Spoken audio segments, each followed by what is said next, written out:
Today I wanted to show you how to change a serpentine belt. Let's get started. Okay, here's the belt right here. Serpentines around all kinds of things, right? Let me let you know what it goes around. Here is a water pump. This is a power steering pump. This is just an idler pulley, so it just spins freely there.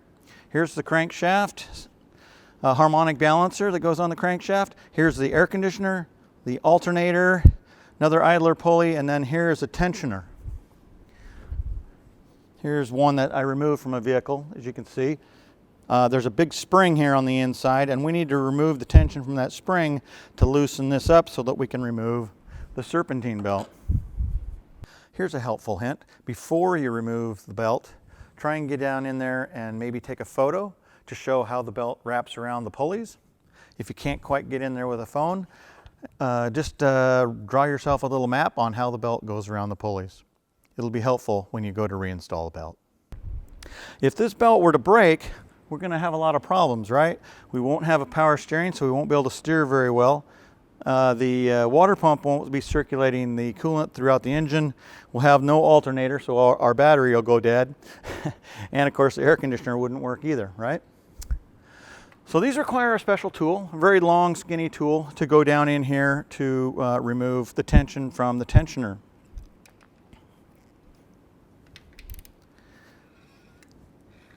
See how that's removing the tension right there?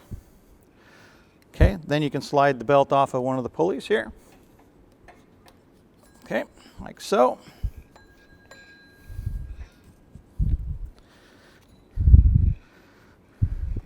And you're good to go. Okay, there you go. Just like that. Okay. So to reinstall the belt, it's a good idea to install it on a pulley that might be hard to get to at first. So this one down here, let's get it on there first. And we can definitely got to go around the tensioner, you know, on one of our first couple of connections here, because we won't be able to put the belt on once we have our tensioner back on there, right?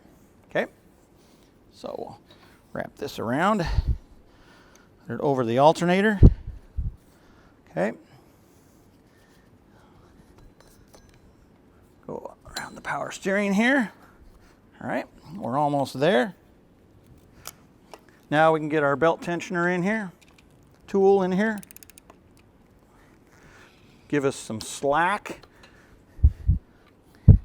I usually like to put it over one of the smaller pulleys last. It just makes it easier than trying to go over any big pulleys. Okay, so there you go. That's how we do it. Also another tip, once you get it on, start the vehicle up and turn it off immediately, and then come on out and take a look and make sure that the belt is still in all of the grooves. That's how we change a serpentine belt. I wanted to show you some different types of belts that we have on the vehicle. This is a serpentine belt, and of course this goes around like the alternator, power steering, water pump, air conditioning, etc. And over time, due to that flexibility, they will start to develop these cracks. When it gets to this point, it's time to change the belt.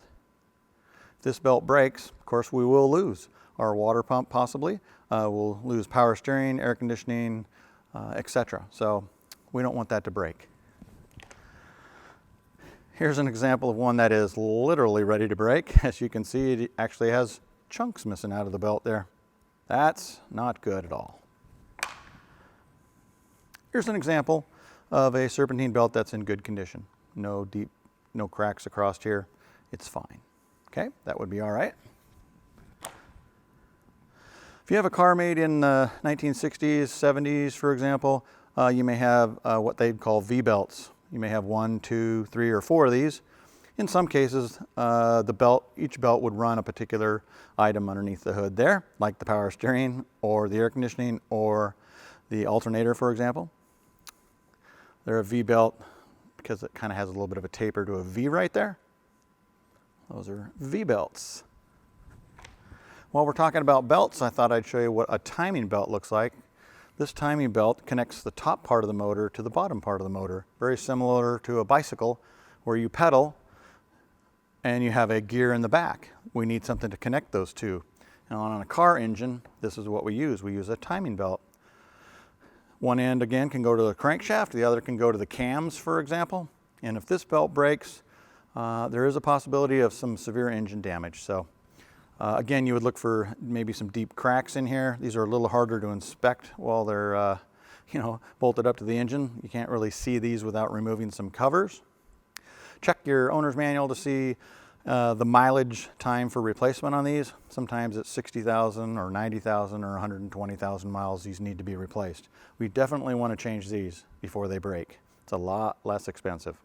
One last thing I wanted to point out is if you start up your vehicle in the morning and it has a squeal each time you start it up and you hit the accelerator a little bit, it's probably the belt not being held tight enough by a belt tensioner. Here's a belt tensioner here. The belt can either be severely glazed, the tensioner might not be holding it tight enough so the belt can slip, or you may have one of the other idler pulleys that is a little bit out of alignment as well. So if you hear that squeal in the morning when you first start your car and it goes away after 4, 5, or 6 seconds, for example, this is the area where you would want to look. If you'd like more information on the automotive classes offered at Clackamas Community College or are interested in a career in the automotive field, check us out at clackamas.edu. I also invite you to come on up to our Oregon City campus and visit our beautifully remodeled automotive shop. We're more than happy to give you a tour, show you what we have to offer. Hope to see you soon.